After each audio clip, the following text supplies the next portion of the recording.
5 de maio de 1957, Hexham, Inglaterra. Era um domingo tranquilo, até que o impensável aconteceu.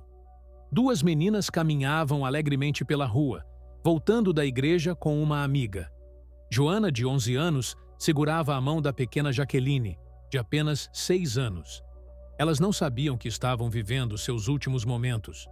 De repente, um carro desgovernado surge na curva. O motorista, Anthony Leyden, estava sob efeito de medicamentos. Não conseguiu frear a tempo. O som do impacto ecoou por toda a vizinhança. Joana e Jacqueline Pollock morreram na hora. Suas vidas foram ceifadas num piscar de olhos, deixando para trás pais devastados e uma família destruída pela dor.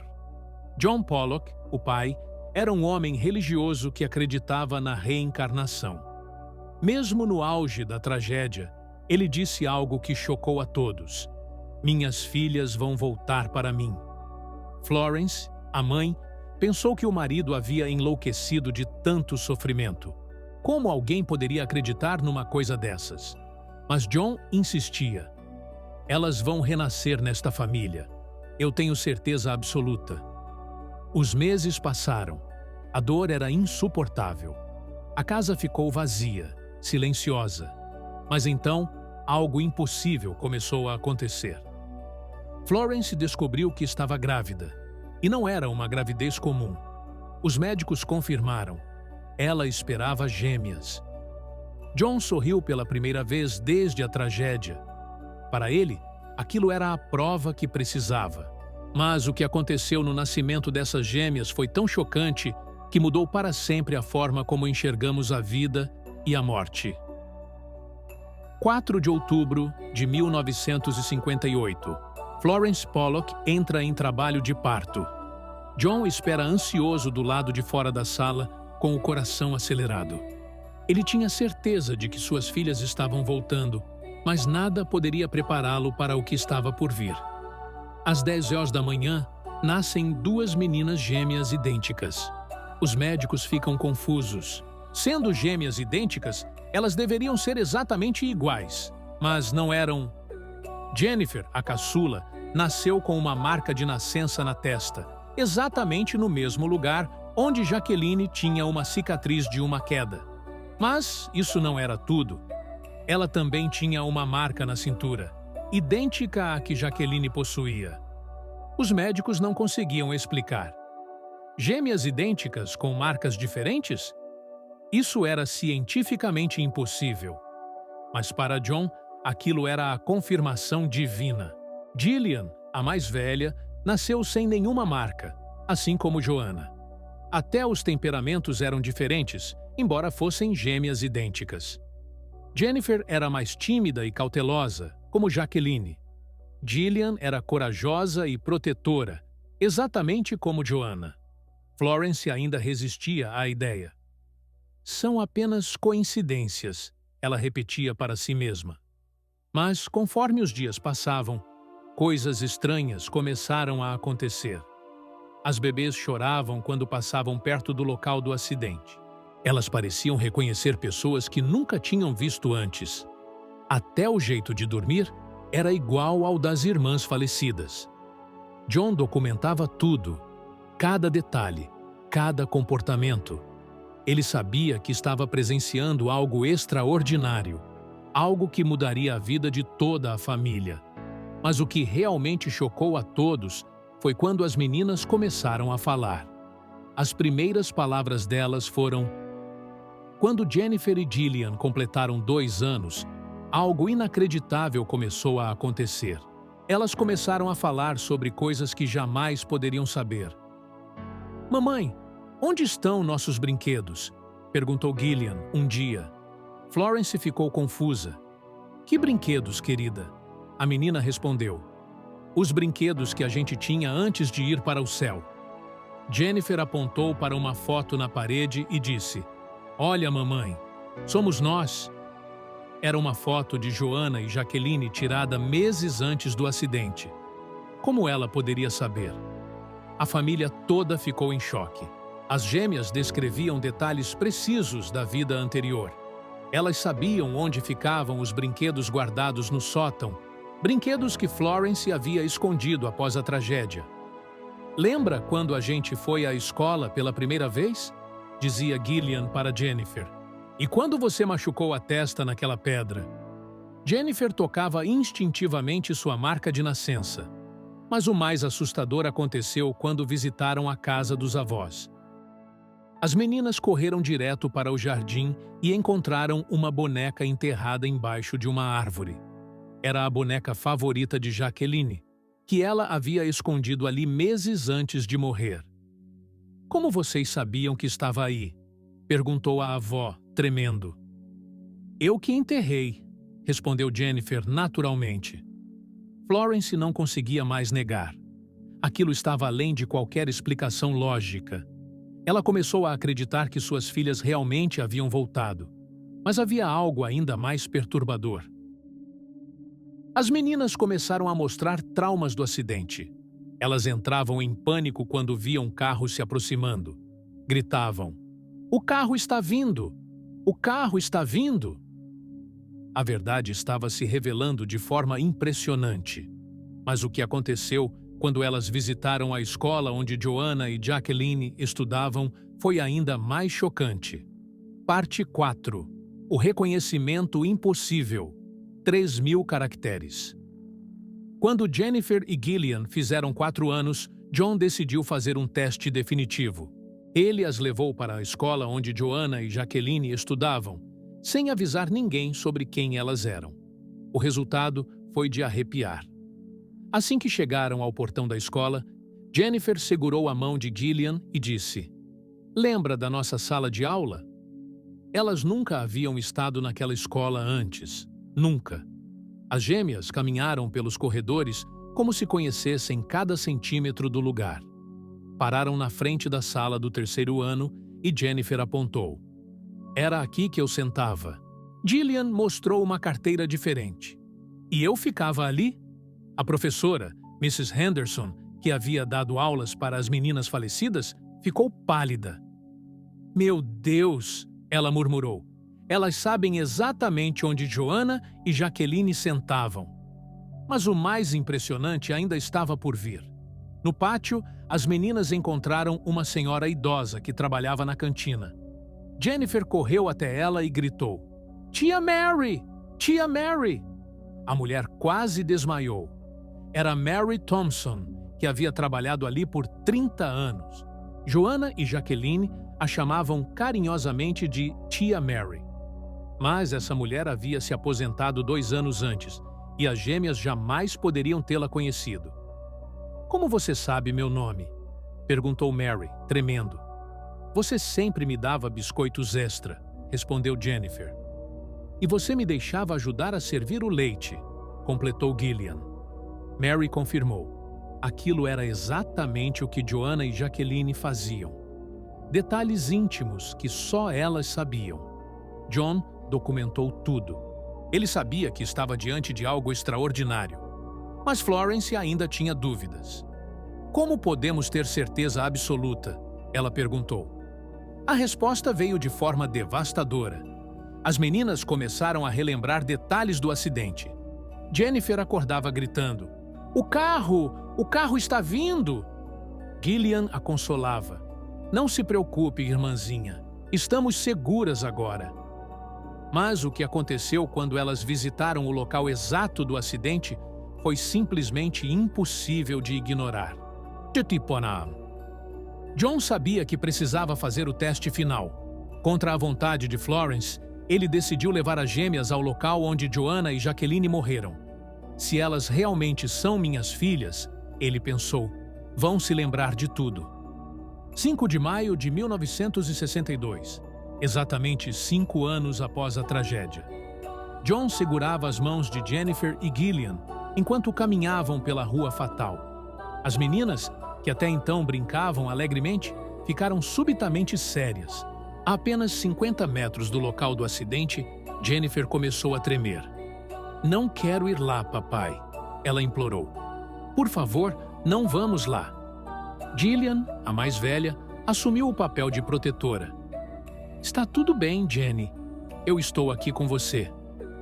Era exatamente o que Joanna fazia com Jacqueline. Quando chegaram ao ponto exato, as duas meninas pararam. Jennifer apontou para a calçada e disse: "Foi aqui que a gente estava caminhando." Gillian completou: "E eu estava segurando sua mão assim." John sentiu um arrepio. Ninguém jamais havia contado às meninas sobre a posição dos corpos no acidente. Mas elas sabiam exatamente onde cada uma estava. "O carro veio daquela direção", disse Jennifer, apontando corretamente. "Ele estava muito rápido e não conseguiu parar." Gillian começou a chorar.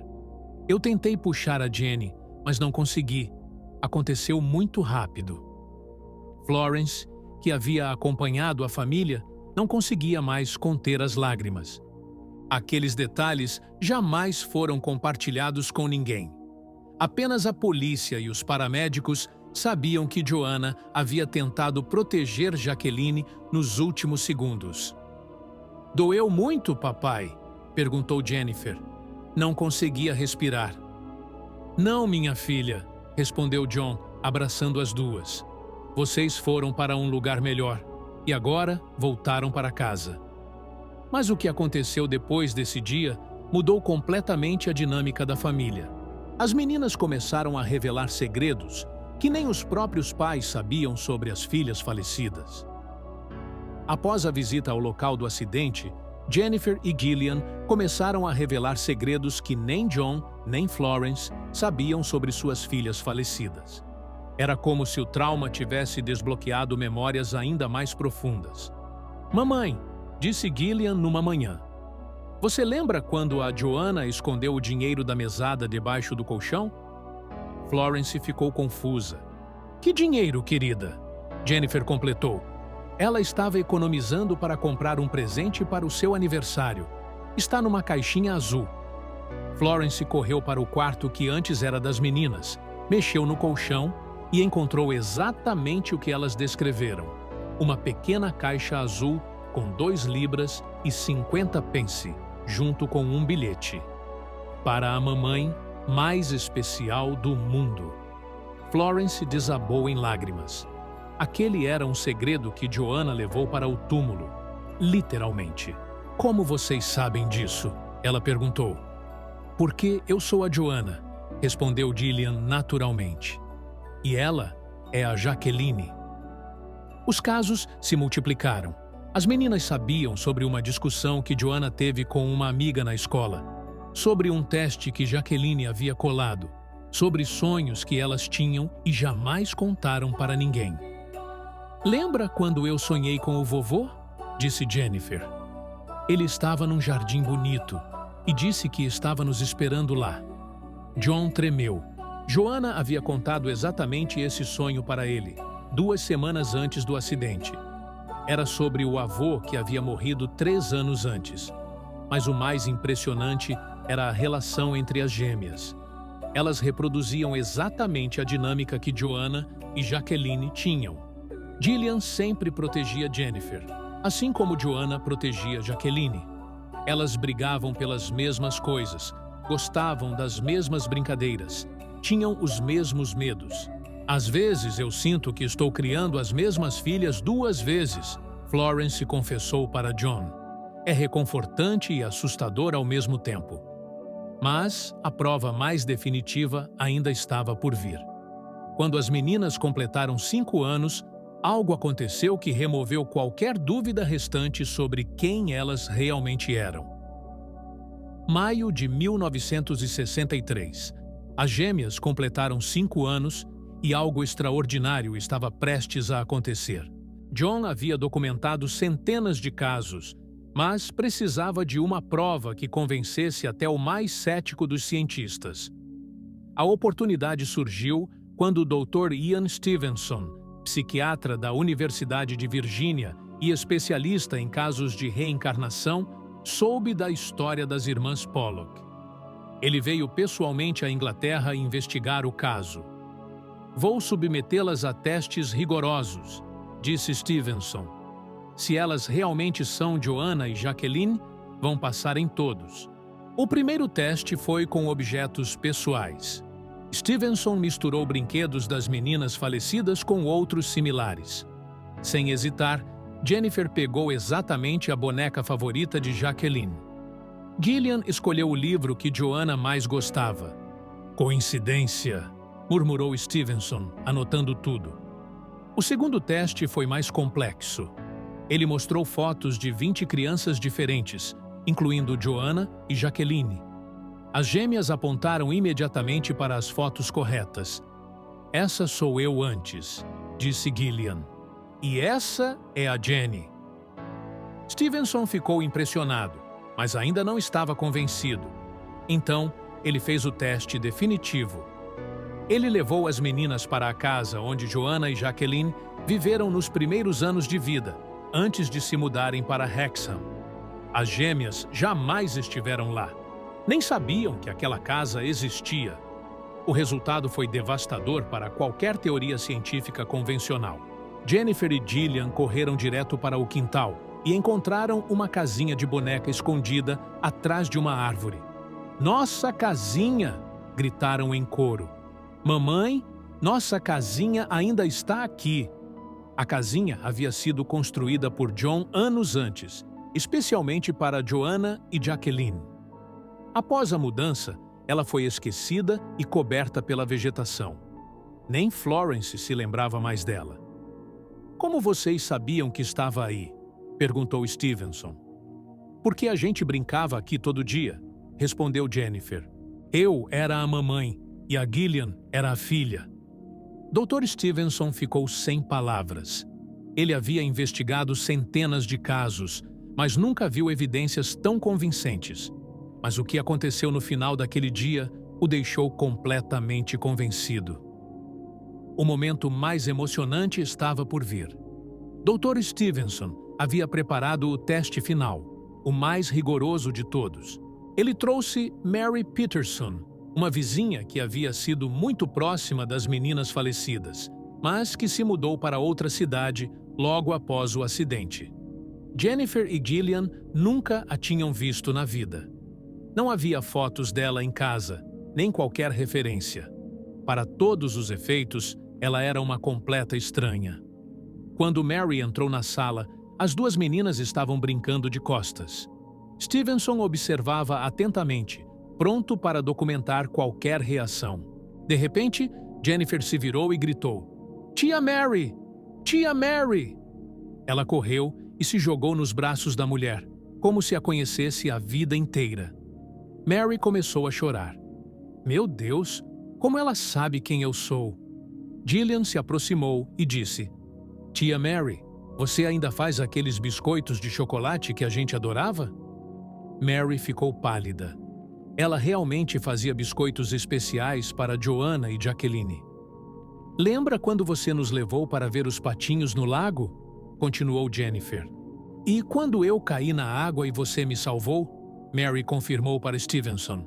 Tudo aquilo havia acontecido exatamente como Jennifer descreveu. Eram memórias íntimas que apenas ela e as meninas falecidas compartilhavam. "Elas sabem coisas que nem os pais sabem", sussurrou Mary. "Como isso é possível?" Dr. Stevenson anotou tudo meticulosamente. Ele havia encontrado o caso mais convincente de reencarnação já documentado cientificamente. Mas havia uma última pergunta que precisava ser respondida. Por que as memórias das vidas passadas eram tão vívidas? A resposta viria de uma forma que ninguém esperava. "Doutor", disse Gillian, puxando a manga de Stevenson. "Você quer saber por que a gente lembra de tudo?" Ele assentiu. "Porque a gente não queria ir embora. A gente queria ficar com a mamãe e o papai." Jennifer completou: "Então pedimos para o anjo nos deixar voltar. Ele disse que poderíamos, mas teríamos que nascer de novo." Dr. Stevenson ficou emocionado.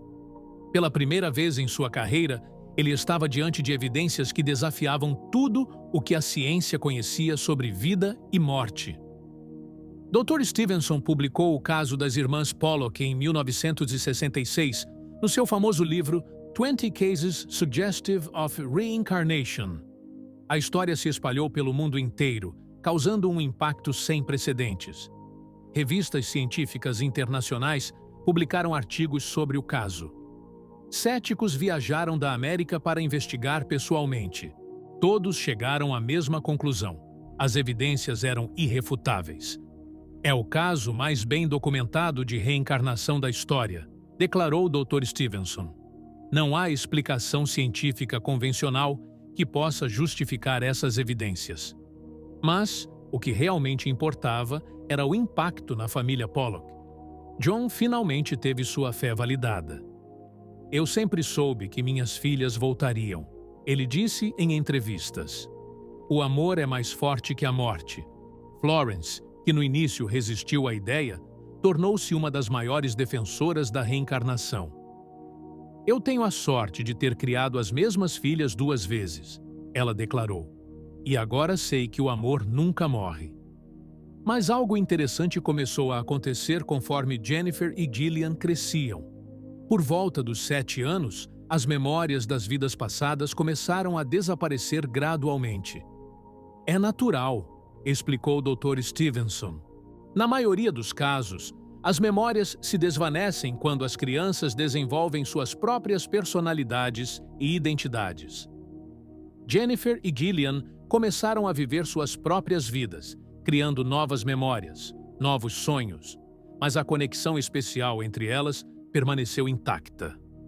Mesmo que não lembrem mais dos detalhes, observou John, elas ainda têm a mesma relação que Joanna e Jacqueline tinham. Gillian ainda protege Jennifer, e Jennifer ainda confia completamente na irmã. O caso das irmãs Pollock mudou a forma como o mundo enxerga a reencarnação. Universidades começaram a estudar casos similares. Fundações foram criadas para pesquisar memórias de vidas passadas. Elas provaram que a consciência sobrevive à morte física, disse Dr. Stevenson, e que o amor familiar é tão forte que pode trazer almas de volta. Mas o que aconteceu com Jennifer e Gillian quando se tornaram adultas foi ainda mais surpreendente. Jennifer e Gillian Pollock cresceram como qualquer criança normal. Estudaram, se formaram, se casaram e tiveram seus próprios filhos. Mas a marca daquelas memórias extraordinárias permaneceu para sempre em suas vidas. Hoje, com mais de 60 anos, elas ainda mantêm uma conexão especial. Jennifer ainda é mais tímida e cautelosa. Gillian ainda assume o papel de protetora. Mesmo sem as memórias conscientes, suas almas carregam a mesma essência. Às vezes tenho sonhos estranhos, confessa Jennifer. Sonho que sou uma menina diferente, numa época diferente. Acordo com uma sensação de nostalgia, como se tivesse perdido algo importante. Gillian também relata experiências similares. Sinto que já vivi antes. Não lembro dos detalhes, mas a sensação está lá, no fundo do meu coração. John Pollock morreu em 1993, aos 85 anos. Até o último dia, ele manteve a certeza de que havia criado as mesmas filhas 2 vezes. Foi o maior presente que Deus poderia me dar, ele disse no leito de morte. Florence morreu em 2003, aos 89 anos. Ela passou os últimos anos visitando famílias que perderam filhos, compartilhando sua experiência e oferecendo esperança. A morte não é o fim, ela sempre dizia. É apenas uma transição. O Dr. Ian Stevenson continuou pesquisando casos de reencarnação até sua morte em 2007. Ele investigou mais de 3.000 casos em todo o mundo, mas sempre considerou as irmãs Pollock como o mais convincente de todos. Esse caso prova que a consciência sobrevive à morte, ele escreveu em suas memórias, e que o amor entre familiares é tão poderoso que pode transcender as barreiras entre a vida e a morte. Hoje, o caso das irmãs Pollock é estudado em universidades do mundo inteiro. É considerado uma das evidências mais sólidas de que a reencarnação é real. Jennifer e Gillian preferem viver suas vidas em privacidade, mas ocasionalmente concedem entrevistas. Sua mensagem é sempre a mesma. Se nossa história pode trazer esperança para famílias que perderam entes queridos, então valeu a pena compartilhá-la. Porque no final, essa é uma história sobre amor. Amor que transcende a morte. Amor que traz almas de volta. Amor que nunca, jamais morre. E você? Depois de conhecer essa história incrível, o que pensa sobre a reencarnação? Deixe sua opinião nos comentários e compartilhe este vídeo com quem você ama. Porque o amor verdadeiro é eterno. CTA final para o canal Círculo das Vidas. Pronto para a narração. E aí, você ficou emocionado com essa história incrível das irmãs Pollock? Se você acredita que o amor transcende a morte, deixe um coração nos comentários. E se já teve alguma experiência inexplicável na sua vida, compartilhe conosco. Sua história pode ser o próximo vídeo do canal. Curta este vídeo se ele tocou seu coração, ative o sininho para não perder nenhuma história emocionante e compartilhe com quem você ama. Porque alguns vídeos precisam ser compartilhados. Aqui no Círculo das Vidas, toda semana trazemos histórias reais de reencarnação que vão te fazer acreditar que a vida é muito mais do que imaginamos. Me conta nos comentários, você acredita em reencarnação? Já teve algum déjà vu inexplicável? Conhece alguém que passou por algo similar? Se inscreva agora e faça parte desta jornada incrível pelo mistério da vida e da morte. E lembre-se, no Círculo das Vidas, toda alma tem uma história para contar. Qual será a próxima que vai te emocionar? Até a próxima, e que a luz ilumine seu caminho.